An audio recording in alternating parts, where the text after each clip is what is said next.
Boa noite a todos. Com muita felicidade, com muita satisfação que eu estou aqui hoje na plataforma do Lemana para mais uma noite de estudo, de palestra, para que possamos refletir no tema da noite. Eu sou Robson Maranhão, sou do Lamana, Lar Assistencial Maria de Nazaré, aqui na Samambaia, Distrito Federal, e estou muito feliz de estar contribuindo nesta noite com mais um tema sobre o capítulo 28, Coletânea de Preces Espíritas.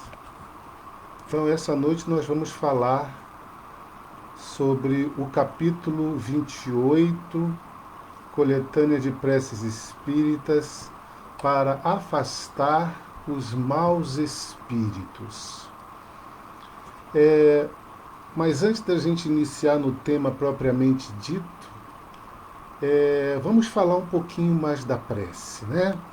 Vamos falar da prece. Então eu fui lá no capítulo 27 do Evangelho segundo o Espiritismo, e lá tem como título Pedi e obtereis, ou seja, peça que Deus vai te dar. É mais ou menos isso? Vamos ver. Mas eu quero falar sobre a ação da prece, que é uma transmissão de pensamento. Então diz assim o item 9 do capítulo 27. A prece é uma inovação.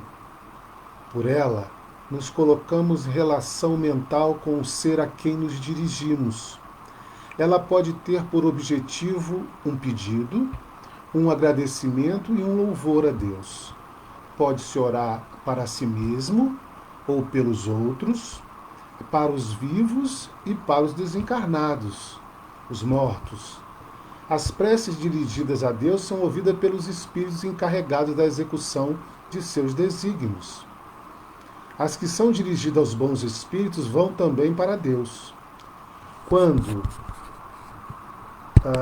Quando se ora para os outros seres além de Deus, aqueles nos servem apenas de intermediários, de intercessores, pois nada podem ser feito sem a vontade de Deus. Então, a ação da prece, para a gente fazer uma relação, a gente vai falar do som, porque nós estamos numa atmosfera envolvida do ar. E o ar é o meio de transporte do som, correto? E qual é o meio de transporte do nosso pensamento? É o fluido cósmico universal, o hálito divino em que estamos nele e ele em nós. Então esse fluido é o meio de transporte do nosso pensamento. Só que tem uma diferença extremamente importante. O som tem limite de alcance e o fluido cósmico universal não tem limite, é infinito do seu alcance. Então, quando a gente emite um pensamento firme, com fervor, quando a gente eleva o pensamento ao alto e se dirige a Deus, se dirige a um bom espírito, ele vai ao seu objetivo. Então, a prece é uma transmissão de pensamento, não é? E, querendo ou não, a prece é um poderoso agente educador e curador de nossa alma. É através dela que louvamos a Deus, reconhecendo nele o Pai infinitamente justo, amoroso, misericordioso, Criador do céu e da terra e de todos nós, a inteligência suprema, a causa primeira de todas as coisas, como está lá na questão número 1 do Livro dos Espíritos. Então, a prece é nos entregar a nossa alma a Deus, é um estado de comunhão com Deus, né? E nós vamos falar dessa comunhão com Deus um pouquinho mais para frente. Mas falamos da prece, mas também temos que falar dos espíritos, né? Porque, querendo ou não, a prece é para afastar os maus espíritos. Mas o que é espírito, né? Lá na questão 76 da origem da natureza dos espíritos, o livro dos espíritos, tem o seguinte: Kardec pergunta: que definição se pode dar dos espíritos? E os espíritos superiores, olha bem, nós falamos dos maus espíritos, né? Existem espíritos superiores, nós vamos falar sobre isso também. Pode dizer-se que os espíritos são os seres inteligentes da criação. Povoam o universo fora do mundo material. Então nós estamos no mundo material, os espíritos povoam fora do mundo material. Então, na realidade, os espíritos nada mais são do que as almas dos homens que viveram na Terra. Podem ser bons, podem ser maus, inteligentes, superiores, bondosos, aridosos, mentirosos, brincalhões e assim sucessivamente. Então, os espíritos existem. Eles são as almas dos homens que viveram na Terra. Quando o nosso corpo físico morrer, nós, espíritos, retornaremos para o plano espiritual, que é a nossa pátria. E somos esses espíritos, né? Seres inteligentes da criação. Então, continuando, Kardec pergunta: qual a influência dos espíritos nas nossas vidas? Sabendo que os espíritos são as almas dos homens que viveram na Terra, Kardec pergunta: qual a influência deles na nossa vida? Eles têm influência e influenciam o nosso pensamento, a nossa conduta, a nossa forma de viver? Então está lá na questão 459 do Livro dos Espíritos. Os espíritos influem sobre os nossos pensamentos e as nossas ações? Olha bem, nossos pensamentos, onde nós temos a maior liberdade, que é a liberdade que Deus nos deu. Mas ele pergunta: os espíritos influenciam sobre os nossos pensamentos e as nossas ações? E os espíritos superiores respondem: a esse respeito, sua influência é maior do que a gente acredita, do que a gente crê, porque frequentemente são eles que nos dirigem, que nos conduzem. Olha só a importância da influência dos espíritos na nossa vida. Praticamente são eles que nos conduzem. Porém, nós temos a nossa individualidade, nós temos a nossa vontade e que deverá prevalecer. Eles podem nos influenciar? Podem. Mas nós é que vamos nos conduzir de aceitar ou não essa influência dos espíritos. Se somos incautos, distraídos, que não cultivamos a fé em Deus, os espíritos podem nos influenciar sem que a gente perceba. E a gente pode cometer atos bons como atos ruins sem percebermos a tal influência, né? Então, essa influência, se ela é de um espírito mau, olha bem, nós já falamos de espíritos bons, de espíritos superiores, de espíritos maus. Se ela é de espíritos maus, pode virar uma obsessão. E como nós estamos na época da pandemia aí do Covid-19, a obsessão é uma epidemia que desde que o mundo existe essa influência dos espíritos maus sobre os nossos pensamentos e nossas ações. Por que é chamada de obsessão? Obsessão é quando você tem uma vontade persistente, contínua, quando você pensa numa coisa sempre. Isso nós chamamos de obsessão. Mas o que é obsessão dos espíritos em relação à nossa vida? O que é que os espíritos respondem para a gente no Evangelho de Jesus, capítulo 28, item 81? O que é obsessão? Epidemia. É a ação persistente que um espírito mau exerce sobre o indivíduo. Apresenta caracteres muito diversos, desde a simples influenciação moral, que a gente quase não percebe, sem perspectivas e sinais exteriores, até a perturbação completa do nosso organismo e das faculdades mentais. Olha como isso é perigoso, já que os espíritos responderam que eles praticamente que nos conduzem. Então, é uma ação persistente de um espírito mau. Olha só, Kardec vai dizer: será o domínio que alguns espíritos logram adquirir sobre certas pessoas. Nunca é praticada senão por um espírito inferior que procura dominar o obsidiado. Me desculpa, gente. Desculpa, gente, eu estou com um processo alérgico aqui. Se eu espirrar de novo, vocês vão me desculpar. Então, é praticado senão por espíritos inferiores, que podem ser espíritos maus, que procuram dominar os que estão encarnados, né? Mas como é que se faz essa dominação? Como é que essa influência ela se torna persistente e alcança algumas vitórias em relação a nós, espíritos encarnados? Para isso nós vamos ter que identificar quem são esses maus espíritos, né? Os maus espíritos, segundo o Livro dos Espíritos e sua escala espírita, diz o seguinte: espíritos inferiores são da terceira ordem. Suas características gerais são predominância da matéria sobre o espírito, propensão para o mal, ignorância, orgulho, egoísmo, todas as paixões que lhes são consequentes. Têm a intuição de Deus, mas não o compreendem. Nem todos são excessivamente maus. Em alguns há mais leviandade, irreflexão e malícia do que verdadeira maldade.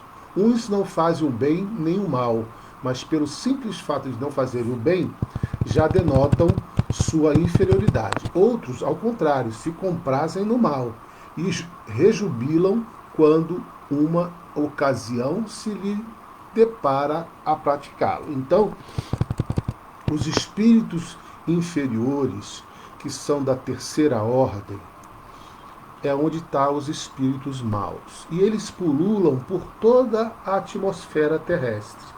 Aí nós temos o da segunda ordem, que são os bons espíritos, onde está incluindo os espíritos superiores, sábios, inteligentes, né, de grande sabedoria. E tem o da primeira ordem, que são os espíritos puros, né?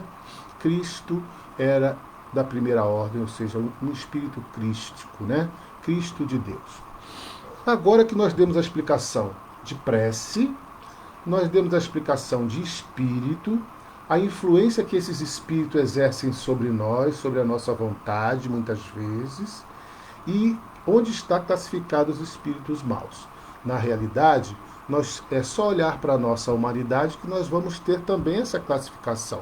Então, um espírito que desencarna com sentimento de ódio, com sentimento de vingança, com sentimento de mágoa, preso à matéria, ele pode se transformar num espírito mau e num espírito obsessor de um encarnado. Então, voltando ao tema, nós vamos ter prece para afastar os maus espíritos.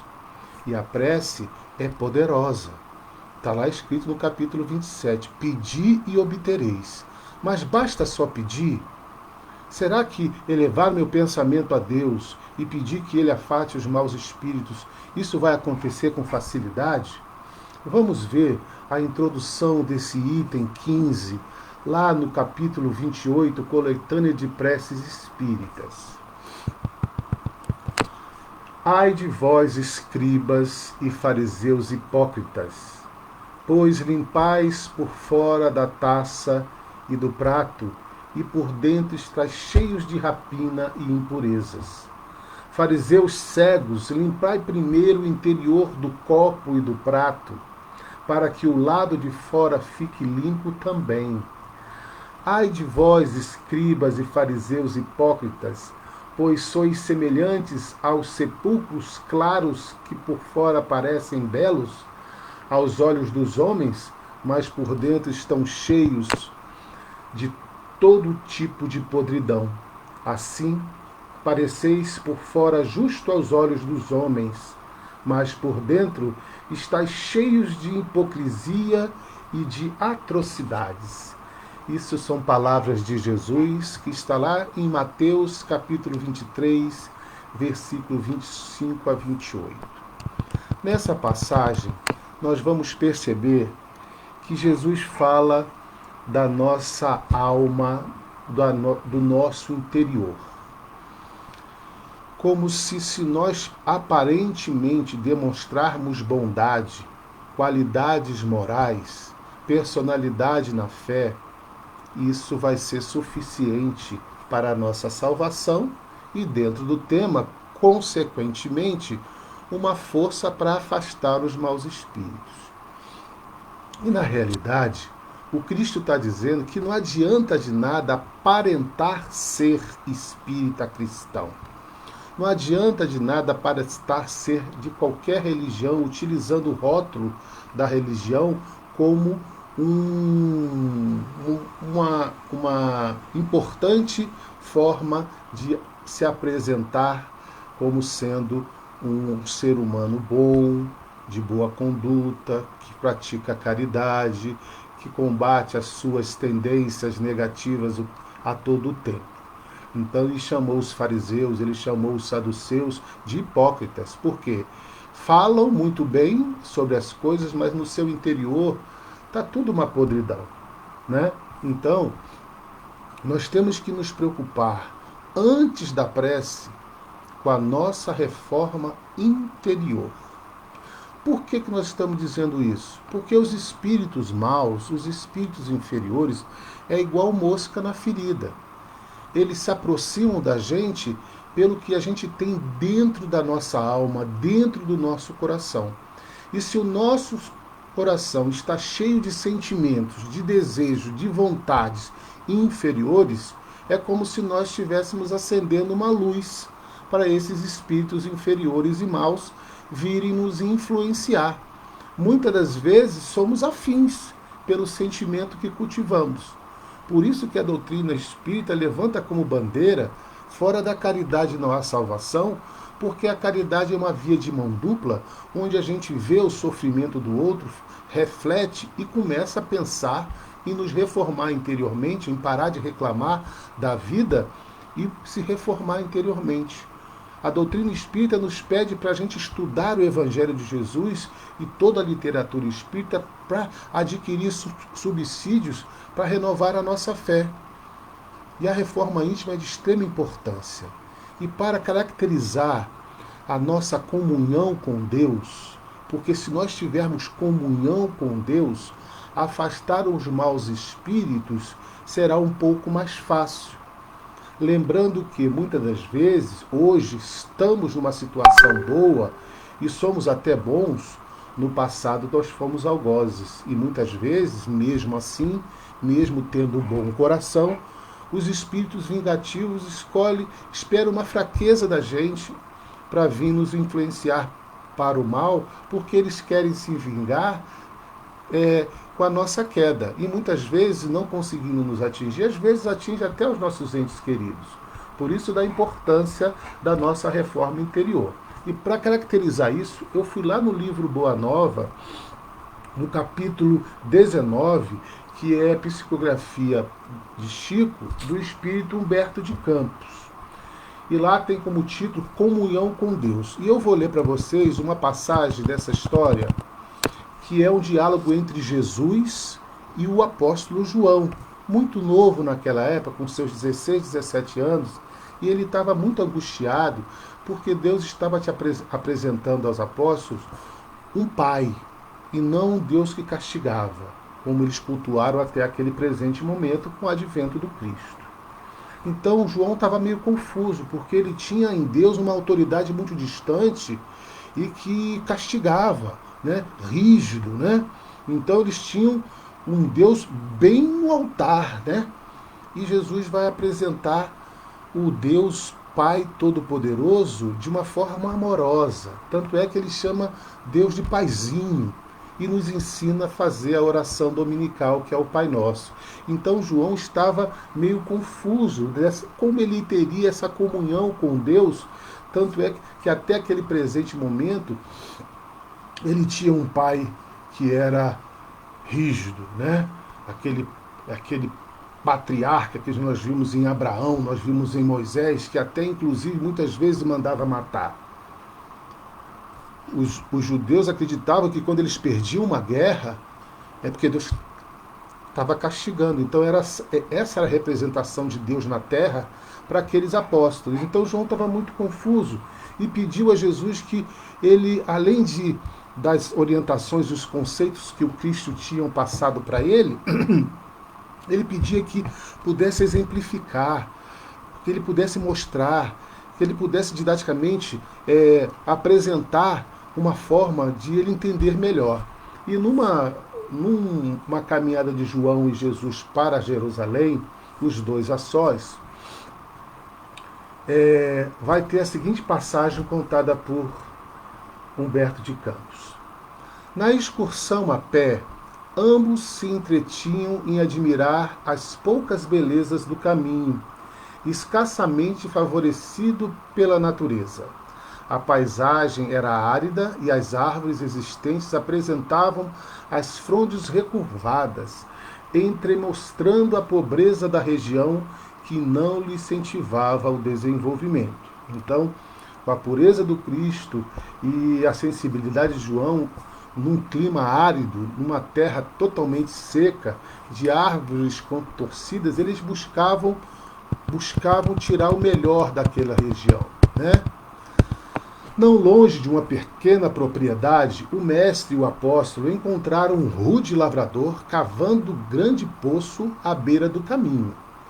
Bagas de suor lhe desciam a fronte, mas seus braços fortes iam e vinham à terra na ânsia de procurar o líquido precioso.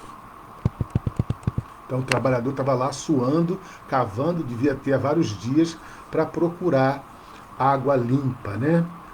Ante aquele quadro, Jesus estacionou com o discípulo a pretexto de breve descanso e, revelando o interesse que aquele esforço lhe despertava, perguntou assim ao trabalhador: Amigo, que fazes? Respondeu o trabalhador: Busco a água que nos falta.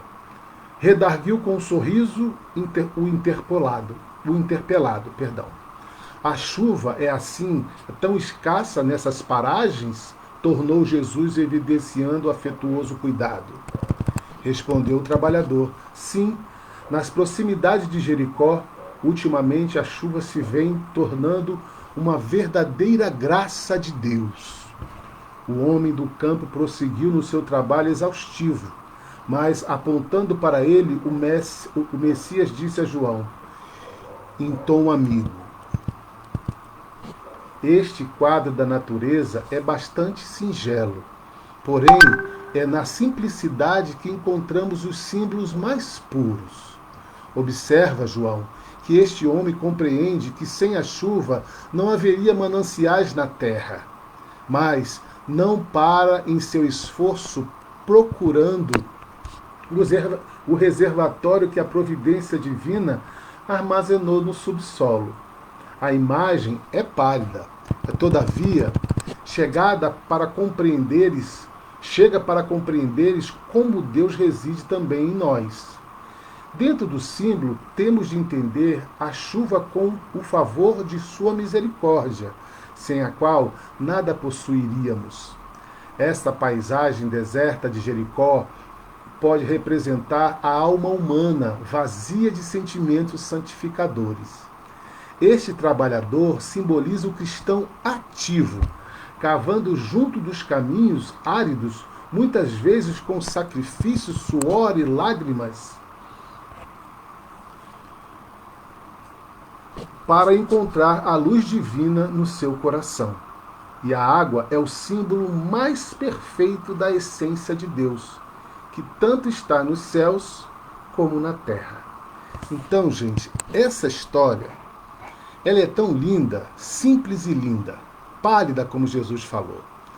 Então, a chuva é um manancial divino, certo? A chuva é uma bênção divina, certo? E a natureza nos mostra que essa chuva, quando cai, ela se deposita nos aquíferos, né? No subsolo da terra seca, da terra árida, da terra difícil de plantar, que sem água não tem condições de brotar. E aí Jesus diz que a terra somos nós, que temos o coração com sentimentos secos, frios. E o trabalhador representa o espírita cristão ativo, o cristão ativo, aquele que cava no seu coração para que a água do subsolo, ou seja, aquela semente de amor que Deus colocou dentro do nosso coração, do nosso espírito, venha brotar na superfície. Isso se chama reforma interior. Isso se chama cavar para tirar toda a terra impura do nosso coração, para que o amor brote como água limpa para alimentar o nosso ser. Então, com esse esclarecimento, vamos o que o capítulo sugere como prece para afastar os maus espíritos. Lembrando que todas as nossas ações, todo o nosso esforço para nos melhorar, faz brilhar a nossa luz. E brilhando a nossa luz, só se aproximará da gente bons espíritos. E naturalmente os maus espíritos vão se afastar. Mas mesmo assim, se por uma falha nossa, nessa luta, nessa caminhada de esforço pessoal para evoluir, os espíritos maus se aproximarem da gente, possamos elevar a Deus os bons pensamentos e, em prece, pedir aos bons espíritos que os afaste. Então eu vou ler aqui a sugestão, porque a doutrina não tem fórmula, apenas sugere para que as nossas preces sejam um pouco mais ricas e claras, né? Então, lá no item 17, no capítulo 28 do Evangelho segundo o Espiritismo, tem a seguinte sugestão dos bons espíritos, dos espíritos superiores. Em nome de Deus Todo-Poderoso, que os maus espíritos se afastem de mim e que os bons me defendam deles. Espíritos malfeitores que inspiram maus pensamentos aos homens, espíritos enganadores e mentirosos que os enganais, espíritos zombeteiros que zombais da sua credulidade e eu vos repilo com todas as minhas forças da minha alma e fecho os ouvidos às vossas sugestões, mas peço a Deus misericórdia para vós.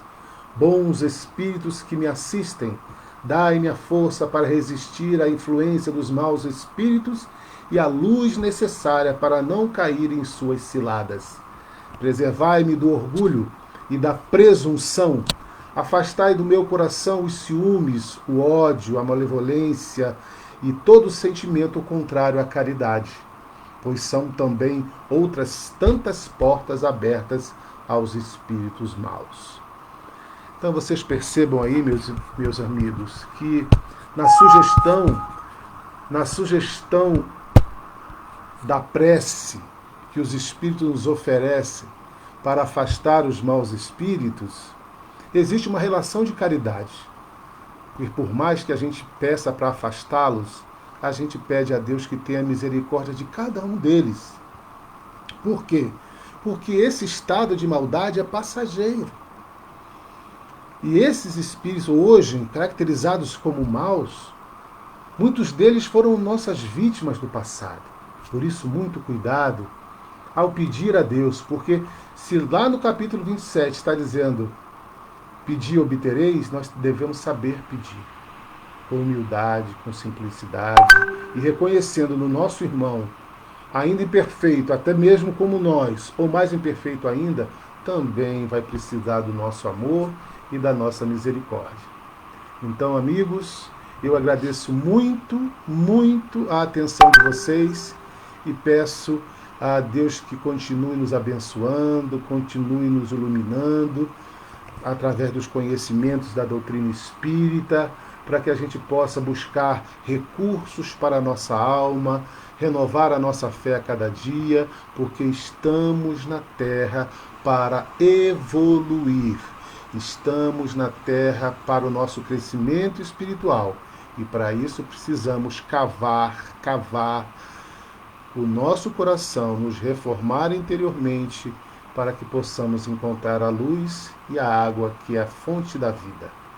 Muito obrigado a todos, tenham uma boa noite e tenhamos agora um dezembro de Natal, novas palestras dos nossos irmãos. Vamos assistir toda segunda e toda sexta-feira Os nossos irmãos estão aí conosco, Wilson, Mariane, Alexandre, Luiz Antônio, Bruno, Aurinéia, a Dani, o Paulo Rosa, o Igor. Fique conosco sempre, gente. Muito obrigado. Boa noite.